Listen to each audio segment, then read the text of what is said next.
भारत में हर साल करोड़ों छात्र एक सपना लेकर परीक्षा हॉल में बैठते हैं। किसी को डॉक्टर बनना होता है, किसी को सरकारी नौकरी पाना होता है, लेकिन परीक्षा में बैठने से पहले ही अगर कुछ छात्रों के पास सारे जवाब चले जाएं तो India's biggest medical entrance exam has been cancelled. The National Testing Agency has scrapped NEET Undergraduate 2026 exam. NEET paper leak और सीबीएसई सीयूटी जैसे एग्जाम में धांधली को लेकर सबसे बड़ी मेडिकल प्रवेश परीक्षा यानी कि नीट यूजी 2026 इस बार सिर्फ एक एग्जाम नहीं बल्कि देश की परीक्षा प्रणाली की विश्वसनीयता का भी टेस्ट बन गई है। 24 लाख नीट में लटक गए, 18 लाख सीबीएसई में लटक गए, कई लाख एसएससी में लटक गए, शिक्षक भर्ती में लटक गए, सिपाही भर्ती घोटाले में लटक गए। उड़ीसा में आपने एयर स्ट्रिप पर बैठा दिया 20,000 बच्चों को।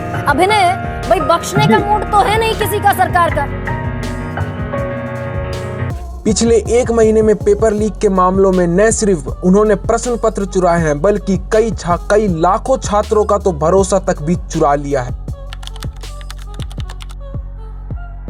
3 मई 2026 देश की सबसे बड़ी मेडिकल परीक्षा में लगभग 23 लाख छात्र पेपर देने बैठते हैं, लेकिन कुछ दिनों बाद एनटीए एक ऐसा नोटिफिकेशन जारी करता है जिससे पूरे देश के होश उड़ जाते हैं। In light of the situation, the National Testing Agency says the exam could not be allowed to stand. जांच एजेंसियों को ऐसे दस्तावेज मिले जिसमें परीक्षा शुरू होने से पहले ही प्रश्न लीक होने के आरोप थे। आरोप इतने गंभीर थे कि पूरी की पूरी परीक्षा ही रद्द करनी पड़ती है, और यहीं पर हम लोगों को पता चल जाता है भारत का सिस्टम फेलियर।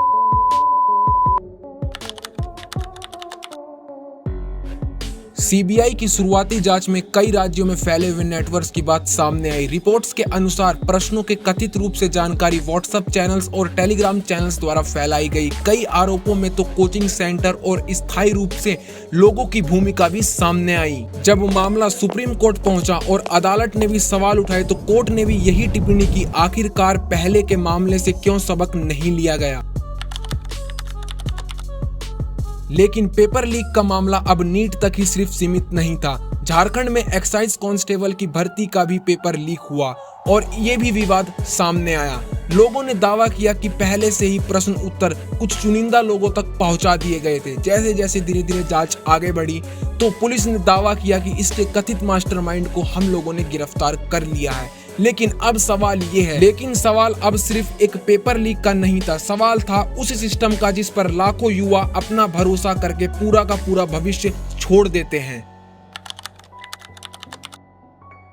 लेकिन इन सब पेपर लीक में सबसे बड़ा नुकसान किसका होता है? न तो सरकार का, न ही कोचिंग संस्थाओं का। सबसे बड़ा नुकसान उस छात्र का होता है जो महीनों तक पढ़ता है और फिर परिवार की उम्मीदों को लेकर परीक्षा देता है, लेकिन अंत में उसको सुनने को क्या मिलता है? Exam cancel. पेपर लीक एक अपराध नहीं है, बल्कि मेहनत और अवसर के बीच की बराबरी को खत्म कर देता है। जब एक प्रश्न पत्र बिकता है तो केवल सवाल नहीं बिकते, बल्कि भरोसा, किसी के सपने और कभी कभी तो पूरा भविष्य ही बिक जाता है।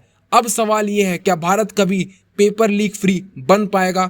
Comment your opinion. बाकी वीडियो अगर आप लोगों को कैसी लगी मुझे कमेंट सेक्शन में ज़रूर से बताना, और वीडियो अच्छी लगे तो लाइक करना और आगे तक ज़रूर से शेयर कर देना। आखिर सब तक ये बात पहुंचनी चाहिए। और मैं मिलता हूं आपको किसी और वीडियो के अंदर। बाकी आप लोग मुझे बता सकते हैं किस टॉपिक के ऊपर आपको वीडियो चाहिए। तो मिलते हैं किसी और वीडियो में, तब तक के लिए good bye, be safe, take care.